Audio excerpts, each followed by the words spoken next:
નમસ્કાર, nation plus ન્યૂઝના જીવંત પ્રસારણમાં આપનું હાર્દિક સ્વાગત છે। હું છું વશિષ્ઠ શુક્લ। દર્શક મિત્રો, તારીખ 22મી એપ્રિલના રોજ પહેલગામમાં જે નિર્દોષ પર્યટકો ઉપર પાકિસ્તાન દ્વારા પ્રેરિત આતંકીઓએ અંધાધૂંધ ગોળીબાર કર્યો અને જેને પરિણામે સમગ્ર વિશ્વમાં હાહાકાર મચી ગયો। અને એટલું જ નહીં, પરંતુ આ 26 નિર્દોષ લોકોના મોતનો બદલો લેવા માટે ભારતીય સેનાએ કેન્દ્ર સરકારના આદેશથી જ્યારે ઓપરેશન સિંદૂર હાથ ધર્યું ત્યારે જે રીતે તારીખ 7, 8 અને 9ના રોજ ગણતરીના કલાકોમાં ભારતના જે બહાદુર જવાનો છે એણે અપ્રતિમ સાહસ અને શૌર્યનું નિદર્શન કર્યું અને પાકિસ્તાનની અંદર ઘૂસીને જે રીતે 11 એરબેઝનો ખાત્મો બોલાવ્યો તેનાથી સમગ્ર વિશ્વ પર ચકિત થઈ ઉઠ્યું। પરંતુ દર્શક મિત્રો, સૌથી મહત્વની વાત એ છે કે છેલ્લા 3 દિવસથી જ્યારે ડાયરેક્ટર જનરલ મિલિટરી ઓપરેશન્સ જેવા ઉચ્ચ હોદ્દા ધરાવતા સૈન્યના અધિકારીઓ પણ આ ઓપરેશન સિંદૂરનું બ્રીફિંગ કરી રહ્યા છે, ત્યારે ભારતના હવા, પાણી અને અનાજ ઉપર નિર્ભર એવા અસંખ્ય લોકો છે જે આજે સોશિયલ મીડિયા ઉપર ઉભરાઈ રહ્યા છે અને વારંવાર સેના પાસે અને વારંવાર કેન્દ્ર સરકાર પાસે પુરાવાઓ માંગી રહ્યું છે। સૌથી મહત્વની વાત એ છે કે પાકિસ્તાનના મુસફ એરબેઝની પાસે જે સરગોદામાં છે ત્યાં કિરાના હિલ્સ, જ્યાં પાકિસ્તાનનો ન્યુક્લિયર શસ્ત્રોનો ભંડાર છે, ત્યાં બ્રહ્મોસે ત્રાટકીને જે રીતે અકલ્પનીય સાહસ અને શૌર્યનું નિદર્શન કર્યું છે એનાથી આજે ત્યાં રેડિયેશન લીકેજનો પણ ખતરો મંડરાઈ રહ્યો છે અને એને પરિણામે વૈશ્વિક એજન્સીઓ પણ ચોંકી ઉઠી છે અને કદાચ આ જ કારણ છે જેને લઈને જગત જમાદાર અમેરિકા અને પશ્ચિમી દેશો પણ સફાળા બેઠા થઈ ગયા છે। પરંતુ દર્શક મિત્રો, આ ભારત દેશ માટે કોઈ નવી વાત નથી, કારણ કે વારંવાર આ પ્રકારના સર્જિકલ સ્ટ્રાઇકના પુરાવા માંગવા, એટલું જ નહીં પરંતુ એક તરફ વિપક્ષે આવી પરિસ્થિતિની અંદર પણ વિશેષ સત્ર બોલાવવાની માંગ કરી છે, ત્યારે સોશિયલ મીડિયા ઉપર આ એક અલગ પ્રકારનું નેરેટિવ ચાલી રહ્યું છે। તો સૌથી મહત્વની વાત એ છે કે સરહદ પારના શત્રુઓને ડામવા ભારતીય સેના માટે ખૂબ આસાન છે, પરંતુ અંદર ભારતનું જ અનાજ ખાઈને જીવતા એ જે પ્રોપેગેન્ડા પ્રેમીઓ છે એને કઈ રીતે નાથી શકાશે? આ સૌથી મહત્વની ડિબેટમાં આજે નેશન પ્લસ ન્યૂઝના સ્ટુડિયોમાં અમે આમંત્રિત કર્યા છે ભારતીય જનતા પાર્ટીના પ્રવક્તા સંજીવ પંચોલીને, મારી સાથે છે રાજનીતિક વિશ્લેષક હરીશ વ્યાસ અને અમે ખાસ આમંત્રિત કર્યા છે કોંગ્રેસના અમદાવાદથી જોડાયેલા પ્રવક્તા સાગર શાહ અને મારી સાથે આ તમામ પ્રકારના જે પ્રોપેગેન્ડા વોર છે એને એક એર વેટરન લલિત રાવલ કઈ દ્રષ્ટિએ જુએ છે, આપણે એમનો પણ મત જાણીશું। લલિત રાવલ, આપનું પણ ખૂબ ખૂબ સ્વાગત છે। લલિતભાઈ, સૌથી પહેલા તો આપની પાસે જે સમજવા માંગુ છું કે વોર માત્ર અને માત્ર બોર્ડર ઉપર નથી લડાતું, પરંતુ એ સર્વાંગી રીતે જે રીતે વોરફેર એક અલગ અલગ પ્રકારની થઈ રહી છે અને છેલ્લા કેટલાય સમયથી આપ જોઈ રહ્યા છો સોશિયલ મીડિયા ઉપર પુરાવા માંગતી ગેંગ પણ બિલકુલ અટ્ટહાસ્ય કરી રહી છે, એને આપ કઈ દ્રષ્ટિએ જુઓ છો? શુક્લા સાહેબ, ફક્ત આ વખત જ નહીં, આપણે થોડું નજીકના ભૂતકાળમાં ડોકિયું કરીએ ને તો આપણી ભારતીય સેનાએ જે કરેલા પરાક્રમો હતા, આપણી સર્જિકલ સ્ટ્રાઇક અને આપણી એર સ્ટ્રાઇક, એમાં પણ ખૂબ કુશંકાઓ અને સેનાનું મનોબળ ઘટાડતા ખૂબ વિધાનો આ જે દલાલ પત્રકારો, પોતાની જાતને બુદ્ધિશાળી ગણતા સુડો સેક્યુલર્સ અને નપાવટ રાજનેતાઓ, એમને સેનાનું મોરાલ ઘટાડ્યું છે, સેના ઉપર શંકા કરી અને આ સામાન્ય જનમાનસમાં પણ શંકાના વાદળો ઘેર્યા છે। એટલે આ વસ્તુ દેશના હિતમાં બિલકુલ નથી। જે સેનાના પરાક્રમો છે એને વખાણવાને બદલે તમે એના સાબિતીઓ માંગો, અને હું તો આગળ ત્યાં સુધી કહી શકું છું કે આ વખતના પરાક્રમ વખતે પણ તમે જો ત્યાં પાકિસ્તાનમાં જઈ અને એના સત્તાધીશો પાસેથી એફિડેવિટ કરાવીને લાવશો ને તો આ જે દેશની વિરોધાભાસી માનસિકતા ધરાવતી જે આ ફોજ છે ને એમની સ્લીપર સેલ કો કે એના સ્યુડો સેક્યુલર કો, એ બધા એ તમારે પાકિસ્તાનના લેખિત અને સર્ટિફાઈડ સર્ટિફિકેટનો પણ માનશે નહીં।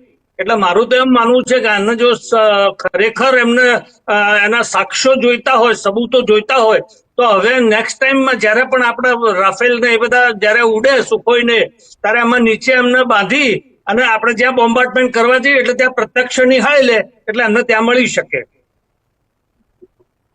બિલકુલ બિલકુલ, કારણ કે વારંવાર જ્યારે પુરાવાઓ માંગવામાં આવતા હોય તો નિશ્ચિતપણે ભારતની સેના પાસે પણ બીજું કોઈ વિકલ્પ રહેતો નથી. પરંતુ સાગર શાહ, આપ મને એ સમજાવો કે એક તરફ તમારા વિપક્ષી નેતાએ જ્યારે સર્વપક્ષીય બેઠક મળી ઓપરેશન સિંદૂર પહેલા ત્યારે તમામ પ્રકારના સપોર્ટની વાત કરી, પરંતુ છેલ્લા 2 દિવસથી જોવામાં આવી રહ્યું છે કે તમારા તમામ નેતાઓ જે રીતે કેન્દ્ર સરકારને કઠેડામાં મૂકવાની કોશિશ કરી રહ્યા છે, એટલું જ નહીં પરંતુ જિગ્નેશ મેવાણીની ટ્વીટ જોઈ લો, પવન ખેરાની ટ્વીટ જોઈ લો, રાધિકા ખેરાની તમે ટ્વીટ જોઈ લો, આ શું બતાવે છે સાગર શાહ? દેશની અંદર જ્યારે નરેન્દ્રભાઈ મોદી વડાપ્રધાન બન્યા 2014માં, એ પહેલા એમણે જે વાયદાઓ કર્યા હતા કે મને પ્રધાનમંત્રી બનાવી દો, આ દેશની અંદર હું આતંકવાદની કમર તોડી નાખીશ.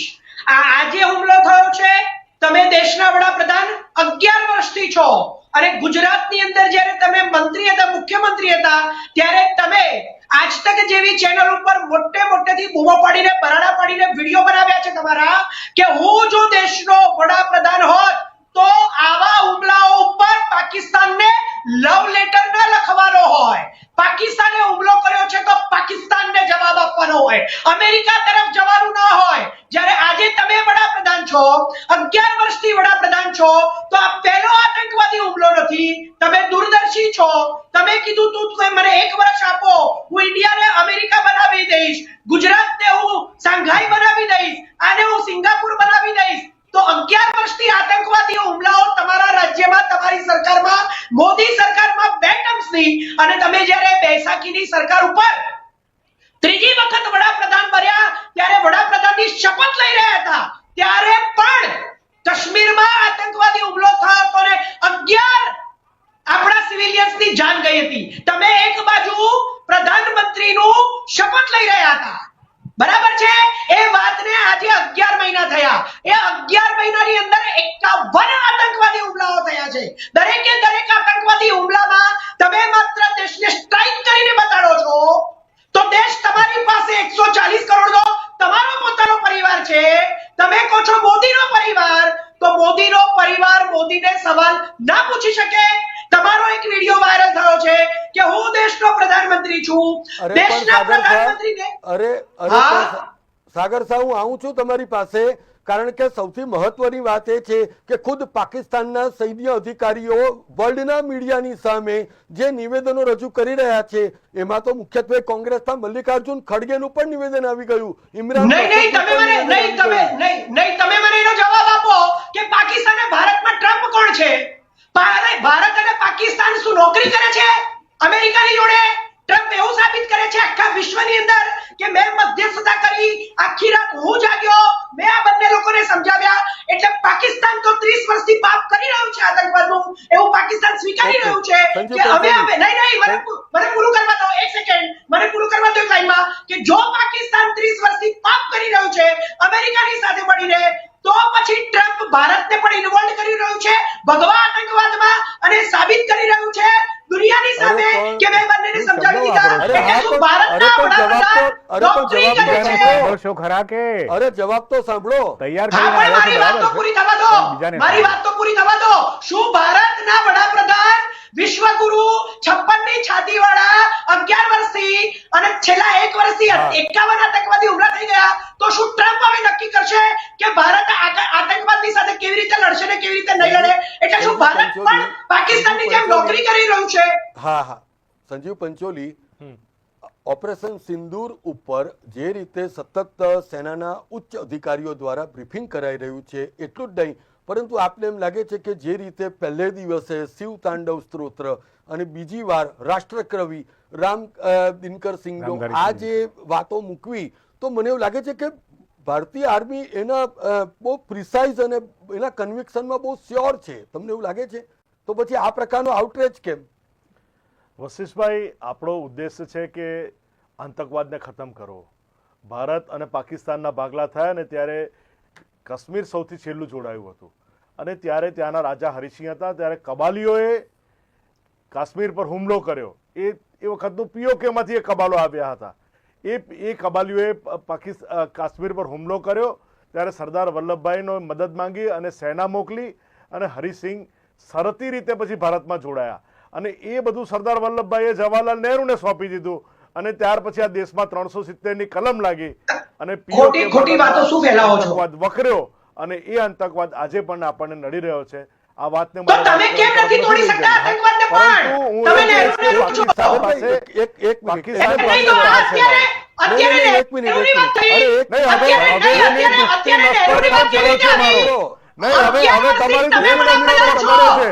મારે આ વાત અત્યારે નહોતી કહેવી તમને, પરંતુ જે રીતે તમે વાત કરી રહ્યા છો ભાઈ, તમારી દુખતી નસ પર હવે પગ પડ્યો છે. કારણ કે તમારા આકાઓને લીધે, તમારા કહેવાતા જવાહરલાલ નહેરુને લીધે આ દેશમાં પીઓકે છપાય છે અને જેનું કારણ છે આજે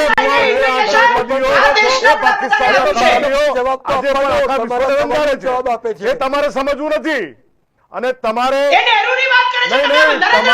આજે સમજવું નથી. આ તમે જે બીજ વાવ્યા છે ને એના આ ઝાડ છે, તમે જે બીજ વાવ્યા છે એના આતંકવાદના ઝાડ છે. મિસ્ટર સાગર શાહ, સાંભળવાની પણ કેપેસિટી રાખો, સાંભળવાની પણ કેપેસિટી રાખો. તમે સવાલ પૂછો એમને કે મોદી સાહેબ શું કરી રહ્યા છે? અરે પણ તમે સવાલ જ પૂછો છો, સામે જવાબ તો તમે સાંભળતા જ નહીં. નથી. તમે જવાબ જ આપી રહ્યા છો. અરે પણ વશિષ્ઠભાઈ એ નહેરુની વાત કરે છે. 11 વર્ષથી તમે શું જટ મારી રહ્યા છો? વિશ્વગુરુ ભાઈ જરા શું શબ્દ કરી રહ્યા સંભાળીને છે? બોલો, તમારી ભાષા સંભાળીને બોલો. કરવામાં આવે આ માણસને એક પેલો આ બાળક નથી તૈયારી જવાબ કરીને આપતા. સ્કૂલમાં આવે તમે છે. ભાષા સંભાળીને બોલો. હરીશ વ્યાસ, આપને શું લાગે છે? જવાબ હરીશ, આપતા ના એમનો- આવડતો એમનો- હોય તો તમારી ભાષા અને તમારી વાળો, તમારા ઘરે તમારા મિત્રો સાથે વાત કરો. આ નયા ભારત છે એવું તમારી ભાષા કહેવામાં આવે છે. સંભાળીને બોલો ભાઈ. મારી ભાષા બરાબર છે, તમે નહેરુનું નામ નહીં લો.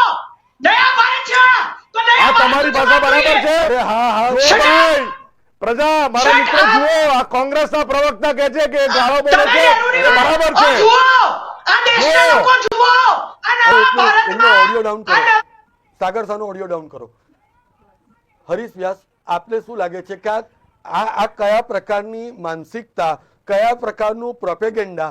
તો આપ એમ માનો છો કે આજે રાત્રે 8 કલાકે જ્યારે પ્રધાનમંત્રી નરેન્દ્ર મોદી દેશવાસીઓને સંબોધન કરશે તો આપને એમ લાગે છે કે સરહદ પારના શત્રુઓ કરતા તો જે ભારત દેશની અંદર જે ઉધઈઓ બેઠી છે તો એનો પણ નિકાલ કરવો એટલો જ જરૂરી છે. તો આના તમે પોલિટિકલી રિપોર્ટેશન કઈ રીતે જોઈ રહ્યા છો હરીશ વ્યાસ?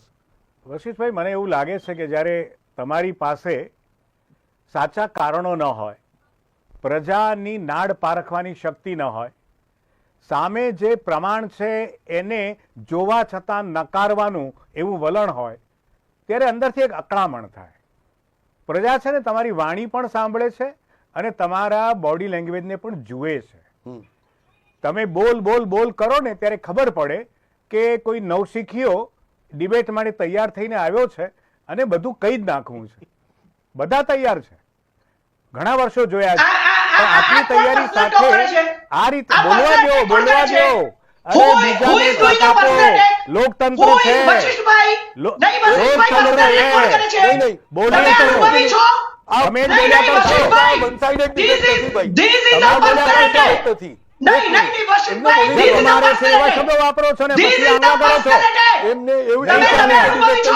આ ડિબેટ ના ચાલે આ તમે રીતે. ડિબેટ થઈ શકે સાગર હા, તો શાહ. આવી રીતે personal attack નહીં કરો. સાગર શાહ Personal attack નહીં ડિબેટ કરવાનો. થઈ શકે. હા, તો personal attack નહીં કરવાનો. જવાબ અરે આપવાનો. પણ- મારી વાત મૂકીશ. મારી અરે વાત પણ- મૂકીશ. Personal attack કરે છે અરે તો તમે લક્ષ્મીઓ. તમારી વાત મૂકો ને, તમે- તો તમારે વાત તો- સાંભળવાની પણ કરેજ રાખવી એમણે જોઈએ. આપણું નામ લીધું, એમણે અરે મારું સાગર નામ શાહ, લીધું. કયા પ્રકારની વાત છે ભાઈ? તમે વન સાઇડેડ ડિબેટ તમે વશિષ્ઠભાઈ! જાતે હેન્ડલ કરશો? નો ભાઈ, No. તમે આ માણસ- No, no, no, આ you have માણસ to મારી keep પર- mum. No, no, no, વિશ્વ- Mr. Sagar Shah, you નહીં, have to નહીં, no keep mum. No, no no. personal attack. તમારે વાત No સાંભળવી personal- પડશે. ભાઈ, એમનો ઓડિયો બંધ No કરી દો. personal- એમનો ઓડિયો બંધ કરી દો. એમનો ઓડિયો બંધ કરી દો. Yes Harish, yes. જી, એટલે મને એવું લાગે છે કે નરેન્દ્ર મોદીનો વિરોધ હોઈ શકે. રાજકીય પક્ષ એકબીજાનો વિરોધ કરે, કારણો પણ શોધે, જવાબ પણ પૂછે, અધિકાર છે.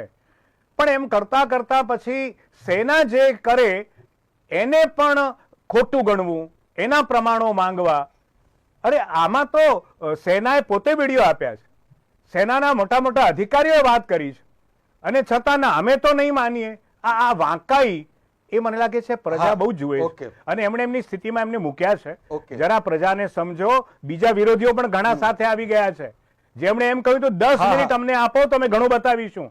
ઓકે. એને પણ વિચાર્યું કે સત્ય સાથે રહેવું જોઈએ. લલિતભાઈ, આપને એમ લાગે છે કે પાકિસ્તાનનો રક્ષા મંત્રી ખ્વાજા આસિફ એ તમામે તમામ સોશિયલ મીડિયા ઉપર અને વોટ્સએપ યુનિવર્સિટી ઉપર જે બધા વિડીયો ફરે છે એને એ યોગ્ય માને છે અને એ ઇન્ટરનેશનલ મીડિયાને બ્રીફ પણ કરે છે, પરંતુ ભારતીય આર્મી કોઈ પુરાવા આપે એને તમે નહીં ગણકારો? આ કયા પ્રકારની મેન્ટાલિટી આ દેશમાં ચાલી રહી છે? લલિત રાવલ. એની બુદ્ધિ ક્ષમતાનો વિવેક બતાવે છે કે જે એક પરદેશના પત્રકારને જયારે પૂછવામાં આવ્યું ભાઈ તમે કહો છો કે અમે 5 રાફેલ તોડી નાખ્યા, તમારી પાસે શું સબૂત છે? તો એનો રક્ષા મંત્રી કહે છે તમે સોશિયલ સાઇટ જોઈ લો. સોશિયલ સાઇટ જોવાની હોય કે જાતે સબૂત આપવાના હોય? આ વાત તો ઠીક છે. હવે હું 1-2 મિનિટ મને આપજો, હું આખો 1948 થી અત્યાર સુધીનો ઇતિહાસ કહેવા માંગુ છું પ્લીઝ, અગર તમારી ઇજાજત હોય તો. હા હા, કેરી ઓન.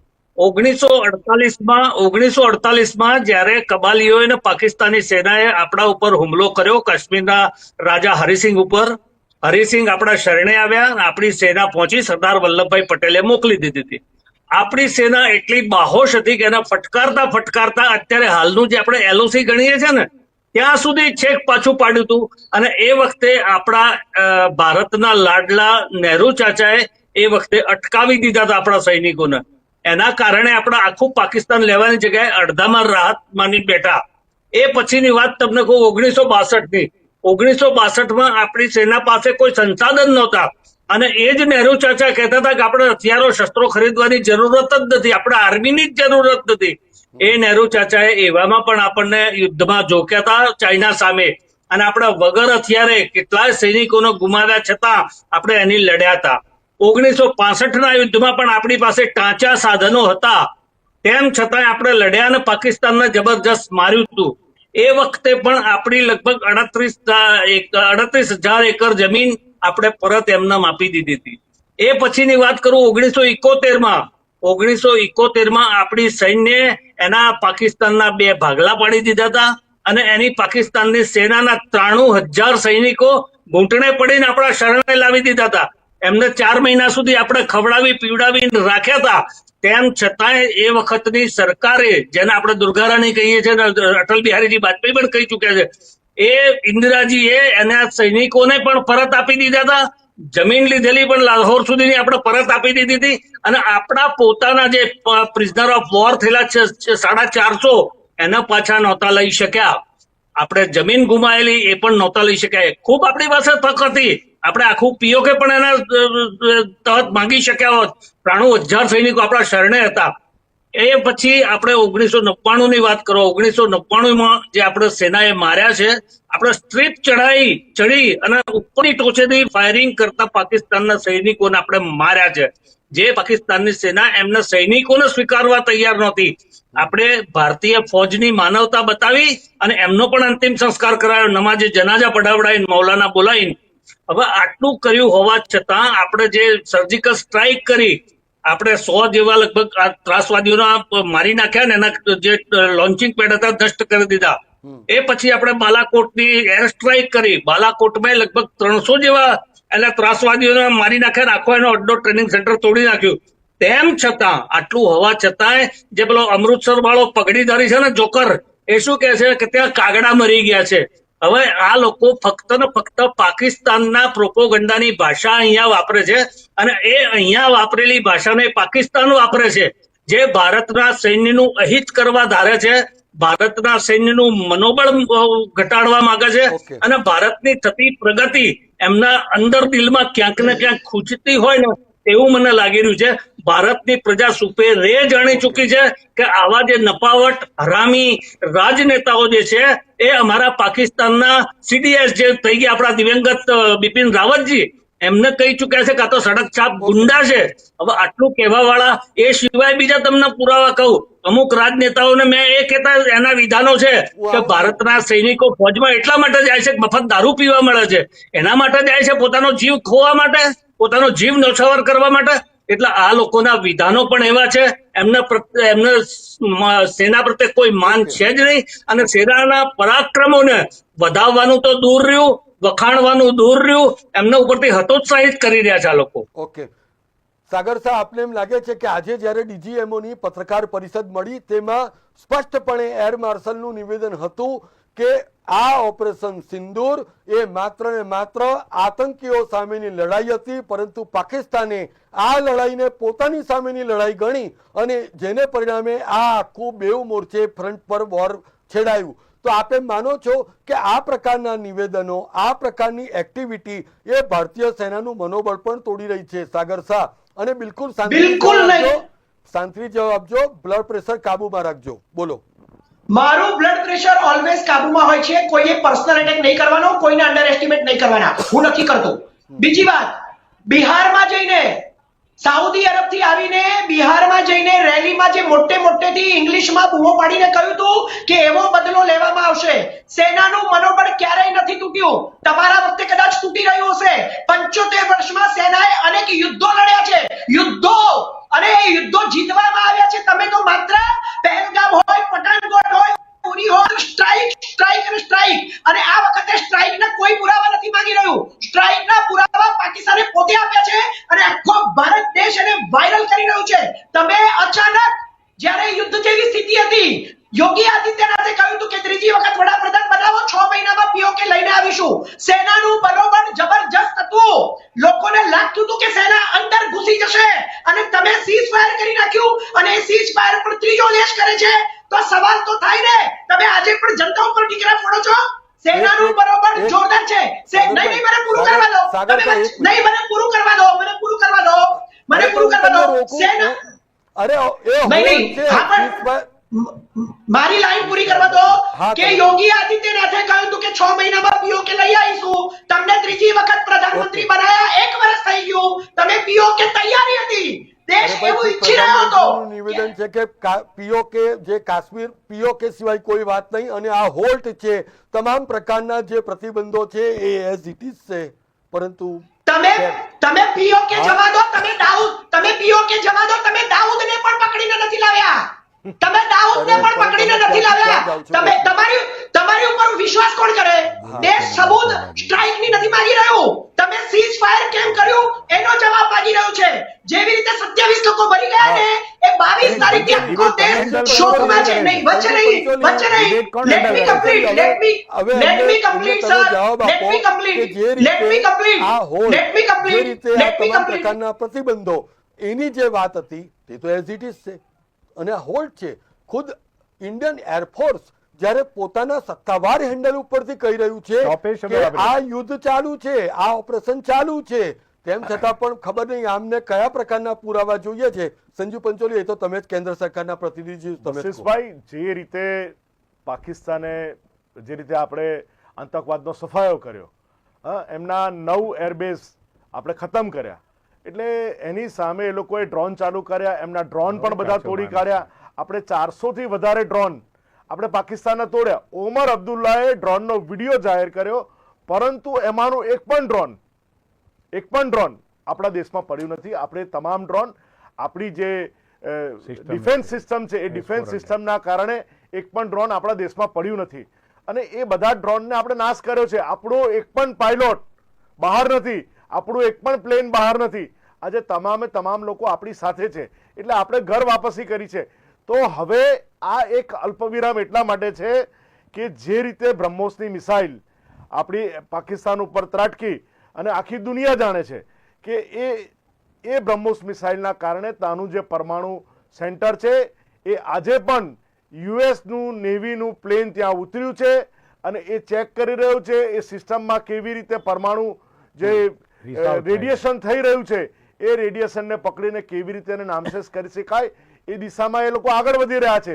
જ્યારે એમના પરમાણુ સિસ્ટમ ઉપર ભારતે દુખતી નસ પર એનો પગ મૂક્યો છે, અને ભારતે આ બંધ નથી કર્યું. ભારતે કોઈ પણ એના રેસિડેન્શિયલ એરિયામાં પાકિસ્તાનના માનવતાના કાજે એક પણ જગ્યાએ હુમલો નથી કર્યો. માત્ર ને માત્ર એમના આતંકવાદી એરબેઝ હોય કે મિલિટરીના એરબેઝ હોય કે જ્યાંથી જે લોકો ગોરખ ધંધાને પ્રવૃત્તિ કરે છે ઓકે. એ ઇન્ટરનેશનલ સિસ્ટમના આધારિત આપણે આ વોર કર્યું છે. જ્યારે એ લોકો આપણા રહેણાંક વિસ્તારોમાં ડ્રોન છોડી રહ્યા છે એને પણ આપણે નામશેષ કર્યા છે. ઓકે. અને હજુ પણ આપણે ક્યાંય સીઝ ફાયર હા. કર્યું નથી.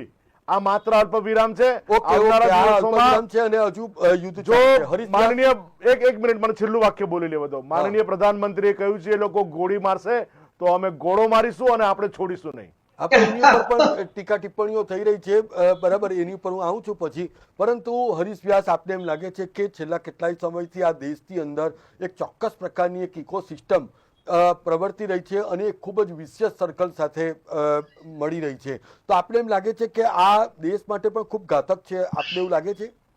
એટલે જે અઢી મોરચે લડવાની વાત હતી ને એનો અડધો મોરચો એ વધારે ખતરનાક હોય. કારણ કે મારા કુટુંબમાં મારો જ સ્વજન, મારો જ આત્મીય એ જ મારી વિરુદ્ધમાં જાય તો એને સાથે કેમ પાર પાડવું? બીજા તો સમજી શકાય. એટલે અને એક શું થયું છે કે વ્યક્તિનો વિરોધ હોઈ શકે, કોઈ મુદ્દાનો વિરોધ હોઈ શકે, કોઈક રીતે તમે વાતને ન સ્વીકારી શકો, પણ જેવું તમે કહું કે અમે આમ કરીશું તરત એનો વિરોધ શરૂ થાય. એટલે વિરોધ માટે જ જાણે જીવતા હોય, વિરોધ માટે જ આખું તંત્ર ઊભું કરતા હોય અને એની સાથે લાખો લોકોને ભેગા કરતા હોય એવું લાગે. પ્રજા હવે બેવકૂફ નથી રહી. પ્રજા બહુ સતર્ક છે, બહુ જુએ છે, એનાલિસિસ કરે છે. હોર્સિસ માઉથ શું છે અને ઊભું કરેલું શું છે એને ખબર પડે છે. એટલે હવે મને લાગે છે ખોટું ન ચલાવે એ કોઈ પણ રાજકીય પક્ષના હિતમાં છે. પરફેક્ટ. લલિત રાવલ સાહેબ, મારે આપની પાસે એ સમજવું છે કે આ નેરેટિવનું વોર છે. જે રીતે ભારત દેશની અંદર જ નહીં પરંતુ કેટલાક અક્કલના ઓતમીરો ત્યાં પણ આટલું અપાર નુકસાન વેઠ્યા પછી પણ ત્યાં વિજય સરઘસ કાઢે છે પાકિસ્તાનની અંદર, અને અહીં જે રીતે ઉછાળાઓ મારીને કેટલાક જમાત 140 કરોડમાંથી જે ગણ્યા ચૂણ્યા લોકો છે, અને તો આ પ્રકારના મુઠ્ઠીભર તત્વોને ખુશ રાખવા માટે સતત કસોટીની એરણ ઉપર સેનાનું પરાક્રમ જ કેમ આવે છે? લલિત રાવલ. સેનાના પરાક્રમની વાત છોડો તો હું તમને 2014 પહેલાનું કહું, આપણે પાસે ગોળી જેવી બુલેટ આપણે બહારથી પરદેશથી ઇમ્પોર્ટ કરવી પડતી હતી. જૂતા પણ આપણા ઇમ્પોર્ટ થતા હતા. ત્યારે 2014 પછી આ નવી સરકાર આયા પછી એના સત્તા થકી આપણને ફોજનું ખૂબ મનોબળ વધ્યું છે. ખૂબ આપણા આર્મામેન્ટ સારા પ્રમાણમાં વિથ લેટેસ્ટ ટેકનિક આપણને જે મળવા જોઈએ એ આપણને મળ્યા છે. ઇવન આપણા બખ્તર નહોતા આપણી પાસે, પ્રોટેક્શન ગેજેટ્સ નહોતા, એ પણ આપણને મળી ચુક્યા છે. અને આપણી સેનાનું ખૂબ મનોબળ વધી ગયું છે. અને છેલ્લા 10 વર્ષથી તમે જુઓ સેનાના જે પરાક્રમોમાં ઉત્તરોત્તર વધારો જ થતો રહ્યો છે. બીજું તમને જો આ વખતનો દાખલો ગણાવું તો આપણે એના 9 ત્રાસવાદીના અડ્ડા તોડી નાખ્યા, લગભગ 125 થી વધારે ત્રાસવાદીઓને મારી નાખ્યા છે. આ તો રહ્યો ટેરોરિસ્ટની વાત. એ સિવાય 10 તારીખે આપણે જે માર્યા એ આપણે એના 11 એરબેઝ તોડી નાખ્યા છે, એના 3 રડાર તોડી નાખ્યા છે, એના કેટલાય ફાઇટર જેટ્સ તોડી નાખ્યા છે, એના મિસાઇલ્સો તૂટી ગયા છે, ફૂટી ગયા છે, આપણી સરહદમાં ઘૂસી નથી શક્યા. એને સ્વામ પેટર્ન તહત મોકલેલા એટલા બધા અસંખ્ય ડ્રોન જે પણ આપણે એક તોડી નાખ્યા છે. અને આપણે જે આકાશ જેવી આપણી એર ડિફેન્સ સિસ્ટમ બનાવી એ આખા દેશમાં વખણાઈ ગઈ. આપણી બ્રહ્મોસ મિસાઇલ એ આખા વિશ્વમાં વખણાઈ ગઈ. આપણે જે પરદેશથી લાવતા હતા હવે આપણે ત્યાં લાઈન લાગશે આપણા બનાવેલા હથિયારો ખરીદવાની. બ્રહ્મોસ આવી ગયું, આપણું આકાશ આવી ગયું, આપણું પિનાકા આવી ગયું, આપણે ઓટોમેટિક રાઇફલો બનાવતા થઈ ગયા, આપણે દારૂગોળો આપણો બનાવતા થઈ ગયા. એટલે we have become self sufficient, self confident, અને બધી રીતે આપણું મોરાલ અપ છે. આપણે સક્ષમતા પ્રાપ્ત કરી અને અત્યારે વિશ્વની આ ચોથા કક્ષાની, વિશ્વની ચોથા નંબરની આપણી ભારતીય ફોજ છે. આપણે આર્થિક રીતે પણ સુધર થયા છીએ આ સરકારના સત્તાકાળમાં. એટલે આ સરકારને ભાંડવાનું નથી, આ સરકારે ખૂબ સારું કર્યું છે સેના માટે. એટલે સેનાના જે સારા કાર્યો છે, પરાક્રમો છે, એને મારી દ્રષ્ટિએ વખાણવા જોઈએ. અને આવા ઉમદા કાર્ય પાકિસ્તાનને તમે ઘૂંટણે લાવી દીધું. એ ગઈકાલે પરમ દિવસ રાત સુધી બડાખા મારતું હતું કે ન્યુક્લિયર બોમ્બ. આપણે એની સિંધુ નદીનું પાણી રદ કરી દીધું, એન્ટ્રી રદ કરી દીધી, આપણે કરાચી પોર્ટના બ્લોક કરી દીધું, અને ઓછામાં પૂરું હોય એમ આપણે એની એર સ્પેસ પણ આપણે બંધ કરી દીધી. આ બંને એર એટેચી નેવલ એટેચી એ પણ બંધ કરી એના પરત મોકલી દીધા. અને એનાથી પણ વિશેષ આપણે જોઈએ તો આપણે જે પ્રમાણેનો એટેક કર્યો છે ને એ આખું વિશ્વ એની નોંધ લીધી કે આપણે આ નાનામાં નાનું યુદ્ધ ગણી શકાય. ફક્ત 3.5 કલાકમાં પાકિસ્તાનને આપણે ઘૂંટણે લાવી દીધા છે. પહેલા અમને યાદ છે કે અમે 36 કલાક 72 કલાકની મુદત કરતા કે ભાઈ આપણે 36 કલાક કે 72 કલાકમાં પાકિસ્તાનના ઘૂંટણે લાવી દઈશું. પણ આજની આપણી વધેલી સામરિક શક્તિના કારણે 3.5 કલાકમાં આપણે એને ઘૂંટણે લાવી દીધા. અને જે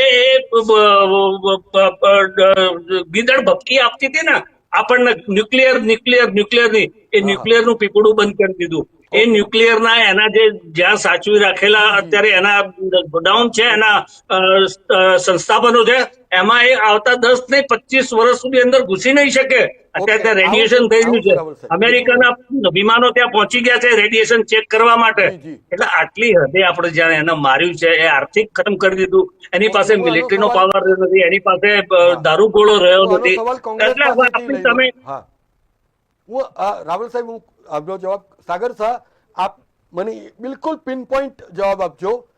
આપની સરકારના તત્કાલીન રક્ષા મંત્રી A.K. એન્ટનીએ સદનના પટલ ઉપર કીધું કે અમારી પાસે જે બોર્ડર રોડ ઓર્ગેનાઇઝેશન છે, BRO અત્યારે જે કામ કરી રહ્યું છે, ત્યાં ઉચ્ચ ખાસ કરીને અક્સાઈ ચીનથી માંડીને આ બાજુ પાકિસ્તાન ઓક્યુપાઈડ કાશ્મીર સુધીનો જેટલો પણ જે આંતરમાળખાકીય જે રોડનું જે આખું નેટવર્ક છે એ બનાવવા માટેના અમારી પાસે પૈસા નથી. તો આપ એમ માનો છો કે આ 2014 પછી આ સરકારે તમામ પ્રકારની ઇન્ફ્રાસ્ટ્રક્ચર ફેસિલિટી ઊભી કરી, તો એમાં આપને વાંધો ક્યાં છે? જે દેશની સરકારે 200 વર્ષની ગુલામીમાંથી અંગ્રેજોને ભગાડીને મૂક્યા, આ નરેન્દ્ર નહીં, હા એનો જવાબ આપું છું, સાંભળો તો ખરા, થોડી ધીરજ રાખો. હા બોલો. આ સરકારના વિદેશ મંત્રી જયશંકર કહે છે કે ચાઇના એ આપણા કરતા મોટી ઇકોનોમી છે, આપણે ચાઇનાની સામે કેવી રીતે લડી શકીએ? એ ચાઇના આજે પાકિસ્તાન જોડે ઊભું છે, એટલે તમે પાકિસ્તાન સામે ન લડી શક્યા? એનો જવાબ આપો. 26/11 નહીં, તો હું એનો લોજિક, તો તમારી પાસે તો છે ને ટેકનોલોજી, તમારી પાસે તો છે ને તાકાત, તમારી પાસે તો છે ને તાકાત નવા ભારતમાં, તો તમે આજે પણ ચાઇના સામે નથી લડી શકતા? નહીં. 26/11 એક સેકન્ડ પૂરું કરવા દો. નહીં મને પૂરું, તમે મને પૂરું નથી કરવા, તમે મને પૂરું, તમે મને સાંભળો, હું તમને નિવેદનનું રિએક્શન પણ હા તો હું એનો જવાબ આપું છું. તમે અમારા વિદેશ મંત્રીનો તમે A.K. એન્ટનીનું નિવેદનનો જવાબ આપો. મેં A.K. એન્ટની વિદેશ મંત્રીનો જવાબ આપ્યો કે તમારા વિદેશ મંત્રી 21મી સદીમાં શું કહી રહ્યા છે. આ જવાબ છે. તમે કેટલા નબળા છો? તમે ચાઇનાની સામે નથી લડી શકતા? તમારી ઇકોનોમી ચાઇના સામે મોટી છે. ચાઇનાની ગંભીર થઈ ગયું. 26 નહીં, મને પૂરું કરવા દો.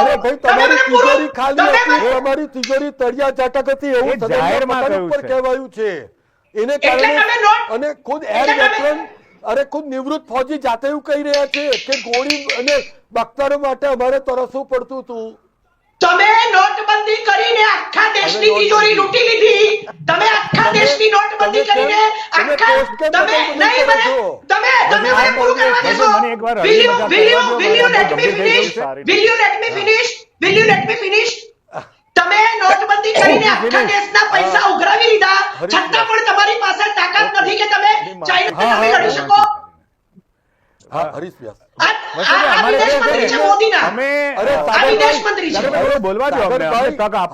તમને જવાબ આપે છે. હરીશભાઈ બોલો. હું આજીવન શિક્ષક રહ્યો. અમારે ત્યાં છે ને અમે પેપર ગમે તે કાઢીએ, પણ કેટલાક વિદ્યાર્થીઓ એવા હોય કે તૈયાર કરીને આવ્યા એ પ્રશ્નનો જ જવાબ લખે. તમે જે પૂછો તે પૂછો, હું તો આજ લખીશ, આજ બોલીશ, મને વિદ્યાર્થી યાદ આવે, બસ આટલું જ. ભાઈ તમે વિદેશ મંત્રીનો આરોપ કર્યો એટલે મેં વિદેશ મંત્રીનો જવાબ આપ્યો છે. મેં બહુ લોજિકલ જવાબ આપ્યો છે. તમે નહીં તમે મને બોલવા નહીં દો. અરે હું સંરક્ષણ મંત્રી હતા યાર, A.K. એન્ટની તમે નહીં. હા તો સંરક્ષણ મંત્રી આપણા રાજનાથ સાહેબ શું કરી રહ્યા છે?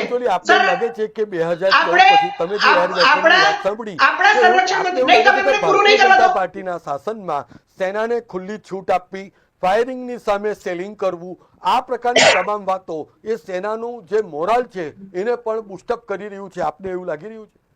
હજી પણ 50 વર્ષ જૂની વાતો કરો છો. અત્યારે તમે શું કરી રહ્યા છો? બખ્તર નહોતા બનાવી શકતા. ઇવન બૂટ સારા નહોતા. લલિતભાઈએ કહ્યું એમ શૂઝ નહોતા બનાવી શકતા. એટલે અત્યારે એ વાત તો છોડો, બનાવવાની વાત. આપણે મેક ઇન ઇન્ડિયાના નારા થકી અત્યારે વિશ્વના 39 દેશમાં આપણે આ શસ્ત્રના સરંજામ એક્સપોર્ટ કરીએ છીએ. અને જે રીતે બ્રહ્મોસ મિસાઇલે આ પાકિસ્તાનની નથી ઊભો. હાલત બગાડી છે, એક પણ દેશ તમારી સાથે નથી ઊભો આ યુદ્ધમાં. નબળું કર્યું છે, એ રીતે 11 અત્યારે આખા વર્ષ સુધી વિશ્વમાંથી આપણને ઓર્ડર 11 આવવાના છે. વર્ષ સુધી તમે ફર્યા છો. તમારી સાથે આજે એક શસ્ત્ર દેશ નથી સરંજામ ઊભો બનાવવામાં વિશ્વમાં આ યુદ્ધમાં. રહ્યા છે. આવનારા દિવસોમાં ભારત પાસે શસ્ત્રો એટલા બધા રહેશે અને આપણા હેલિકોપ્ટર્સ બન્યા છે, આપણે વિક્રાંત જહાજો બનાવ્યા છે, એટલે આપણે આપણા ફાઇટર પ્લેન્સ બનાવ્યા છે. તો એ બધું પહેલા ક્યારેય તમે ગોળી નહોતા બનાવી શકતા. અને આજે જ્યારે ભારતે આ પ્રગતિ કરી છે તો એ આખા કોઈ અત્યારે આપણા ટીવી સ્ક્રીન પર એક ભાઈ એવું કહેશે કે ભાઈ આ બધું ખોટું છે, તો આખું વિશ્વ માને નથી લેવાનું. અને દરેકને આ લોકશાહીનો દેશ છે, દરેક વ્યક્તિને પોતાના વિચારો રજૂ કરવાનો હક છે. પછી ભલે એ આક્રોશમાં કરે કે શાંતિથી કરે, અને સામેવાળો વ્યક્તિ એ વસ્તુને સમજતો હોય છે. ઠીક છે. લલિત રાવલ, ઓપરેશન સિંદૂર ને તમે એક નિવૃત્ત ફૌજી તરીકે કઈ રીતે જોઈ રહ્યા છો? What is the exact outcome of this operation સિંદૂર? હું એક સાદા શ્લોકમાં કહું કે યશ નાસ્તિ સ્વયં પ્રજ્ઞા શાસ્ત્ર તસ્ય કરોતિ કિમ. એનું અમારી મહેસાણી ભાષામાં જો કરીએ અનુવાદ તો એમ થાય કે ભાઈ જેનું પોતાનું તેવરાઈ ગયું હોય એનું જગતમાં બીજું સારું કશું દેખાય નહીં. આ એવું જ છે કે આપણા ભારતીય સૈન્યના સારા કર્મો, પરાક્રમો અને જે સામરિક શક્તિ વધી રહી છે એ અમુક લોકોને નથી દેખાતી અને નહીં જ દેખાય. આપણે વર્ષોથી જોતા આવ્યા છીએ, એ નથી દેખાવાની. અને અત્યાર સુધી 2014 પહેલા સુધી જે મિસ્ટર એન્ટોનીની આપણે દાખલો આપ્યો, એ જ મિસ્ટર એન્ટોની આપણા સૈનિકોના માથા કાપીને જયારે લઈ ગયા હતા ત્યારે એમનું એવું વિધાન હતું કે આ તો પાકિસ્તાની સેના નથી, આ તો કે ત્રાસવાદીઓ આવીને કાપી ગયેલા છે એના યુનિફોર્મ પહેરીને. હવે આટલી હદની વાહિયાત વાતો કરવા વાળા રાજનેતાઓ પાસેથી બીજી તો આપણે શું અપેક્ષા રાખી શકીએ? બિલકુલ. તો દર્શક મિત્રો, એક તરફ ભારત દેશ દ્વારા ઓપરેશન સિંદૂરના માધ્યમથી સમગ્ર પાકિસ્તાનને ચોમેરથી ધમરોળવામાં આવી રહ્યું છે. એક તરફ પાકિસ્તાન ભારતીય આર્મીની સામે ઘૂંટણીએ પડી ચૂક્યું છે, ત્યારે આ 140 કરોડના દેશમાં એક ચોક્કસ પ્રોપેગેન્ડા અને એજન્ડા ચલાવતી ગેંગ પણ માથા ઉપર પુરાવા ક્યારે આપશો એના પ્લેકાર્ડ લઈને અટ્ટહાસ્ય અને નગ્ન નાચ કરી રહી છે. ત્યારે સૌથી મહત્વની વાત એ છે કે જ્યારે રાષ્ટ્ર પ્રથમની વાત આવતી હોય તો ચોક્કસપણે બીજા કોઈ પણ પ્રકારના નેરેટિવનો ભોગ ન બનવું જોઈએ. પરંતુ કમનસીબે આ એ ભારત દેશની અંદર એવી કેટલી ઉધઈઓ કેટલાય વર્ષોથી હવા, પાણી અને અનાજ એ ભારત દેશનું ખાઈને પણ આજે બિલકુલ જપતી નથી. એ જોતા એવું લાગી રહ્યું છે કે ચોક્કસ પ્રકારની આ ઇકોસિસ્ટમનું પાલન પોષણ પણ કોઈ વિદેશી તાકાતો કરી રહી છે કે કેમ? ત્યારે ભારતીય સેનાએ પણ સરહદ પારના શત્રુઓ કરતા આજે ગૃહ યુદ્ધ માટે જે મહત્વપૂર્ણ સાબિત થાય એવા પરિબળોને પણ સ્ક્રુટિનાઇઝ કરવા આજે એટલા જ જરૂરી બની રહે છે. આ ડિબેટમાં આવવા બદલ એર વેટરન લલિત રાવલ, કોંગ્રેસના પ્રવક્તા સાગર શાહ, ભારતીય જનતા પાર્ટીના પ્રવક્તા સંજીવ પંચોલી અને જાણીતા રાજકીય વિશ્લેષક હરીશ વ્યાસ, આપનો ખૂબ ખૂબ આભાર. અમારા સમાચારો અને શોના અપડેટ્સ માટે આપ અમારી યુટ્યુબ ચેનલને સબસ્ક્રાઇબ અને શેર કરવાનું ચૂકશો નહીં. નવા સમાચારો સાથે ફરી મળીશું. ત્યાં સુધી રજા આપશો. નમસ્કાર. સમાચારોનો સતત અપડેટ મેળવવા માટે અમારી નેશન પ્લસ ન્યૂઝની યુટ્યુબ ચેનલને સબસ્ક્રાઇબ કરો, બેલ આઇકન દબાવો અને જોડાયેલા રહો ફેસબુક, ઇન્સ્ટાગ્રામ અને ટ્વિટર પર.